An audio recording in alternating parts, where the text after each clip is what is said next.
نبی کریم صلی اللہ علیہ وآلہ وسلم نے اللہ کی قسم اٹھا کر فرمایا، یہ سورت پڑھنے سے پہاڑ بھی اپنی جگہ سے ہٹ جائے گا۔ ہر پریشانی کا حل قرآن مجید کی اس سورت میں ہے۔ یہ ایک سچا وظیفہ ہے۔ بسم اللہ الرحمن الرحیم۔ محترم ناظرین، سورت کوثر کا بہت ہی پاورفل وظیفہ۔ آپ نے یہ وظیفہ صرف 3 دن کرنا ہے۔ صرف 3 دنوں کے اندر آپ کی جو بھی بڑی سے بڑی حاجت ہوگی، جس بھی مقصد کے لیے آپ اس وظیفے کو پڑھو گے، آپ کا وہ مقصد انشاءاللہ 3 دنوں کے اندر پورا ہو جائے گا۔ آپ کا مقصد کوئی بھی ہو، آپ کی حاجت جتنی مرضی بڑی ہو، آپ کی پریشانی کوئی بھی ہو، آپ جس بھی مقصد کے لیے اس وظیفے کو پڑھو گے، آپ کا وہ مقصد انشاءاللہ 3 دنوں کے اندر پورا ہو جائے گا۔ آپ نے یہ وظیفہ کسی بھی 3 دن یہ وظیفہ کرنا ہے، انشاءاللہ یہ وظیفہ کرنے سے آپ کی ہر جائز حاجت، آپ کی بڑی سے بڑی پریشانی ختم ہو جائے گی۔ آپ چاہے یہ وظیفہ اپنی شادی کے لیے کر رہے ہیں، آپ کی شادی نہیں ہو رہی اس لیے کر رہی ہیں، آپ کو اس میں بھی کامیابی ملے گی۔ آپ بے روزگار ہیں، آپ کو کوئی کام نہیں مل رہا، آپ اس کے لیے بھی یہ وظیفہ کر سکتے ہیں۔ آپ کے دشمن ہیں، ان سے چھٹکارا پانے کے لیے بھی آپ یہ وظیفہ کر سکتے ہیں۔ کسی کے دل میں آپ اپنی محبت پیدا کرنا چاہتے ہیں تو اس عمل کے لیے بھی آپ یہ وظیفہ کر سکتے ہیں۔ آپ کی کوئی بھی حاجت ہو، کوئی بھی مقصد ہو، آپ اس وظیفے کے ذریعے اپنا مقصد پورا کر سکتے ہو۔ آپ نے صرف 3 دن اس وظیفے کو کرنا ہے اور انشاءاللہ 3 دن کے اندر آپ کا ہر مقصد پورا ہو جائے گا۔ اس وظیفے کو شروع کرنے سے پہلے درود شریف لازمی پڑھیں۔ آپ نے وظیفہ کس طرح کرنا ہے؟ آپ نے سورت کوثر پڑھنی ہے۔ سورت کوثر قرآن پاک کی سب سے چھوٹی سورت ہے۔ یہ سورت قرآن پاک کے 30ویں پارے میں ہے۔ 3 دن آپ نے یہ وظیفہ کرنا ہے۔ آپ نے نماز فجر کے بعد اول و آخر درود شریف پڑھ لیں۔ آپ کی کوئی بھی حاجت ہے، کوئی بھی مقصد ہے، اس کو ذہن میں رکھ کے آپ نے یہ وظیفہ کرنا ہے۔ وظیفہ کرتے وقت پورا دھیان آپ کا وظیفے پر ہونا چاہیے، دل میں کوئی بھی شک نہیں لے کر آنا، پورا دھیان وظیفے پر رکھ کے آپ نے یہ وظیفہ کرنا ہے۔ انشاءاللہ اس وظیفے کو کرنے کے بعد آپ کی اللہ سے مانگی ہر دعا قبول ہوگی۔ اس وظیفے کو پڑھنے کی ہر بھائی بہن کو اجازت ہے، اس کو پڑھنے کی کسی سے بھی اجازت لینے کی ضرورت نہیں ہے۔ محترم ناظرین، پاکی اور طہارت انسانی جسم کے لیے کتنی ضروری ہے، اس بات کا اندازہ آپ اس بات سے لگا لیں کہ اسلام میں صفائی کو نصف ایمان کہا گیا۔ یہ پاکی ہی ہے جس سے ہمیں اللہ کا قرب حاصل ہوتا ہے۔ یہیں کی تیاری کرتے تو پہلے وضو فرماتے، جیسے نماز کے لیے وضو کیا جاتا، گویا باوضو رہنے کی مشق کرتے رہیں یہاں تک کہ عادی ہو جائیں، کیونکہ آپ صلی اللہ علیہ وآلہ وسلم نے صرف عبادت سے وضو کرنے کا حکم نہیں دیا بلکہ ہر وقت وضو میں رہنے کا حکم فرمایا۔ اب باوضو رہنے کی طبی فوائد کا ذکر کرتے چلیں۔ آج سے 1400 سال قبل وضو کے جو فوائد ہمیں سرکار دو عالم صلی اللہ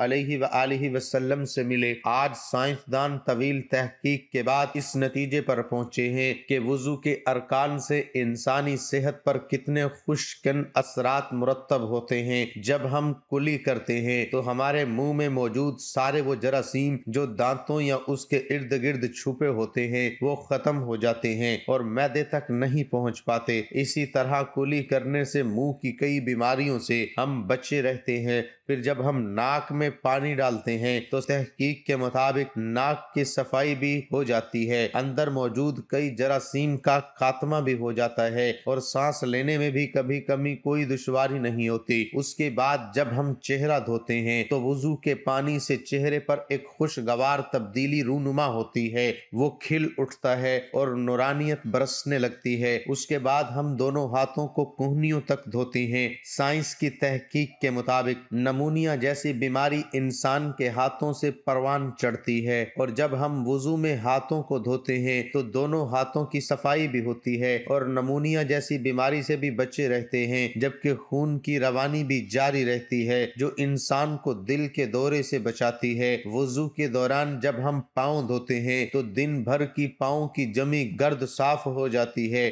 اور ہم تر و تازہ ہو جاتے ہیں۔ یوگا کے ماہرین کہتے ہیں کہ رات کو سونے سے قبل اگر انسان اپنے منہ، پیر اور دوسرے اعضاء کو ٹھنڈے پانی سے دھو لے تو سارے دن کی تھکن دور ہو جاتی ہے اور پرسکون نیند آ جاتی ہے۔ اس طرح چینی ماہرین کا ایک علم ریفلیکسو تھراپی بھی ایسا ہی علم ہے جس میں پانی کی بھوار سے انسان کو سکون مہیا کیا جاتا ہے۔ اس لیے تحقیق سے یہ ثابت ہو گئی کہ انسان جو 5 وقت وضو کرتا ہے تو اس کی فلیکسو تھراپی ہو جاتی ہے، جس سے اس کے اعصاب پر انتہائی مثبت اثرات مرتب ہوتے ہیں۔ اس لیے ہمیں چاہیے کہ ہم باوضو رہنے کی عادت کو اپنا لیں اور اس کے فیوز و برکات سے مستفید ہوں، اور جب ہم باوضو رہنے کے عادی ہو جائیں تو دوسروں کو بھی اس بات کی تلقین کریں تاکہ ہمیں اس کا بھی ثواب ملتا رہے۔ مجھے امید ہے کہ کافی لوگ آج سے ہی وضو میں رہنے کی مشق شروع کریں گے انشاءاللہ۔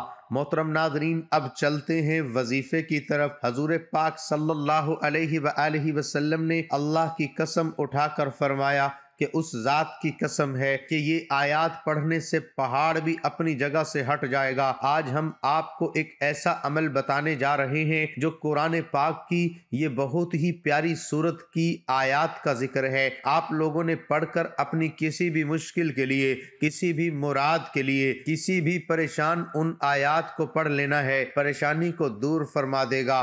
آپ لوگ خود اندازہ فرما لو کہ ہمارے نبی اللہ کے بعد جن کی سب سے زیادہ شان ہے، سب سے زیادہ ذکر کیا جاتا ہے، جن کے ہم امتی ہیں، انہوں نے ہمیں خود قسم اٹھائی ان آیات کے بارے میں۔ اگر ایک بڑے سے بڑا پہاڑ آپ کے سامنے کھڑا کر دیا جائے تو ہم تو اس پہاڑ کے آگے ایک معمولی سے انسان لگتے ہیں، ایک معمولی سی مخلوق لگتے ہیں، لیکن ان آیات میں اتنی طاقت ہے، اتنی پاور ہے کہ جن کو پڑھ لینے سے، جن کی تلاوت کر لینے سے یہ پہاڑ کو اپنی جگہ سے ہٹا دیتی ہے۔ تو پھر آپ کی پریشانی، آپ کی کوئی مصیبت، آپ کی کوئی بیماری، کوئی بھی ایسی چیز لے آؤ، وہ پہاڑ کے سامنے تو کچھ بھی نہیں ہوگی۔ اگر آپ سب لوگ آج کا یہ چھوٹا سا عمل کر لیں تو میری دعا ہے کہ اللہ پاک قرآن پاک کے اس عمل سے آپ کی اور سب کی پریشانیوں کو دور فرما دیں گے، کیونکہ نہ تو اللہ کا قرآن جھوٹا ہو سکتا ہے، نہ نبی کا فرمان جھوٹا ثابت ہو سکتا ہے۔ لیکن ہم لوگ جن عاملوں کے پاس جاتے ہیں، جن عاملوں کے پاس پیسے دیتے ہیں، ان کو اپنا کام کروانے کے لیے، اپنی کسی بھی ضرورت کے لیے ان کے پاس پیسے دینے چلے جاتے ہیں، وہ لوگ جھوٹے ثابت ہو سکتے ہیں، لیکن نبی کا فرمان کبھی جھوٹا ثابت نہیں ہو سکتا۔ بدقسمتی سے ہم نے قرآن پاک کو کھولنا چھوڑ دیا ہے، ہم نے قرآن پاک کی تلاوت کرنا چھوڑ دی ہے۔ حالانکہ ہماری جتنی بھی مشکلات ہیں، جتنی بھی پریشانیاں ہیں، بیماریوں سے لے کر بڑی سے بڑی مصیبتوں تک جتنی بھی ہیں، وہ ساری کی ساری قرآن پاک کے اندر اس کا حل موجود ہے۔ قرآن پاک سے ہم سارے کے سارے مسائل کو حل کر سکتے ہیں، لیکن ہم نے قرآن پاک کو صرف گھر میں اونچی جگہ پر رکھنا مناسب سمجھ لیا ہے، قرآن پاک کو کھولنا مناسب نہیں سمجھا۔ قرآن پاک کی کشش آج بھی اس طرح موجود ہے جتنی صدیوں پہلے تھی۔ قرآن پاک جس طرح پہلے اپنے سننے والوں کو متاثر کرتا تھا، ان پر اثر ہوتا تھا، دلوں کی کیفیت کو بدل دیتا تھا، دلوں کے حالات کو بدل دیتا تھا۔ قرآن پاک کی تلاوت سننے سے آنکھوں سے آنسو بہنے لگتے تھے، آج بھی اسی طرح یہ اثر انداز ہو سکتا ہے، دلوں کی دنیا کو بدل کر ہماری ہر مشکل کو، ہماری ہر پریشانی کو، ہماری ہر حاجت کو، ہر مراد کو پورا کر سکتا ہے۔ قرآن پاک کو اس طرح سے پیش کیا جائے جس طرح اسے پیش کرنے کا حق ہے، مگر ہم لوگ اس طرح پیش کرنے سے محروم ہو چکے ہیں۔ قرآن پاک کی ایک سورت مبارک ہے، اس کی آخری جو 4 آیات ہیں ان کا آج ہم آپ کو یہ عمل بتائیں گے۔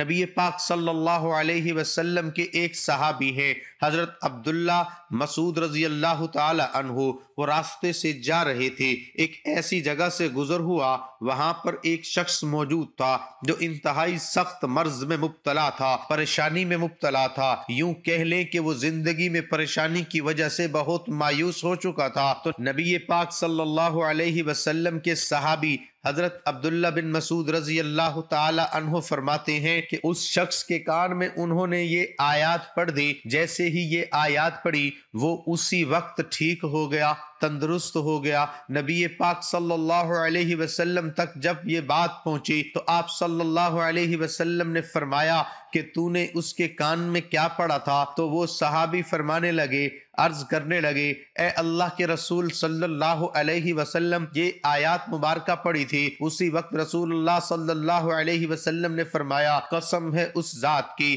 جس کے قبضے میں میری جان ہے، اگر کوئی آدمی جو یقین رکھنے والا ہو، جو بھروسہ رکھنے والا ہو، پورا یقین رکھتا ہو، اگر یہ آیات پہاڑ پر پڑھ دے تو پہاڑ اپنی جگہ سے ہٹ جائے۔ نبی پاک صلی اللہ علیہ وسلم نے فرمایا اگر پورے یقین کے ساتھ وہ پڑھ لے تو پہاڑ بھی اپنی جگہ سے ہٹ جائے۔ سورۃ مومنون کی آخری 4 آیات ہیں جن کو آپ کسی بھی وقت اپنی مشکل میں، اپنی بیماری میں، اپنی پریشانی میں کسی بھی وقت پڑھ کر اللہ پاک سے دعا مانگ لیں، انشاءاللہ آپ کی ساری پریشانی بیماریاں دور ہو جائیں گی۔ وہ 4 آیات مبارکہ یہ ہیں، بسم اللہ الرحمن الرحیم، افحسبتم انما خلقناکم عبثا وانکم الینا لا ترجعون، فتعالی اللہ الملک الحق، لا الہ الا اللہ هو رب العرش الکریم، ومن يدع مع اللہ الہا آخر لا برہان له به فانما حسابه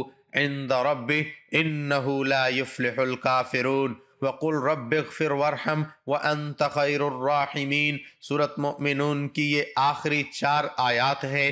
اگر آپ اپنے کسی بھی مقصد کو لے کر پریشان ہیں، کسی بھی حاجت کو لے کر پریشان ہیں، اس بات کا یقین رکھ لیں کہ یہ آیات پہاڑ کو بھی اپنی جگہ سے ہٹا دیتے ہیں، پہاڑ کو بھی اپنی جگہ سے چھوڑنے پر مجبور کر سکتی ہے۔ آپ کی پریشانی، آپ کی بیماری، آپ کا کوئی مقصد، آپ کی کوئی مراد، آپ کی کوئی حاجت پہاڑ کے آگے کچھ بھی نہیں ہے، لیکن اگر یہ پہاڑ کو ہٹا سکتی ہے، آپ کی بھی ہر پریشانی کو، ہر بیماری کو، ہر مشکل کو اپنی جگہ سے ہٹا سکتی ہے۔ ان 4 آیات کو پڑھ کر اللہ سے دعا مانگ لیں، انشاءاللہ آپ کی ہر پریشانی دور ہو جائے گی۔ سب سے پہلے آپ نے ایک بار درود پاک پڑھنا، اس کے بعد سورۃ مومنین کی آخری 4 آیات 7 بار پڑھنی ہے، اس کے بعد 7 بار ہی آپ نے سورۃ کوثر پڑھنی ہے، انا اعطیناک الکوثر فصل لربک وانحر ان شانئک هو الابتر۔ پھر اس کے بعد ایک بار درود پاک پڑھنا ہے،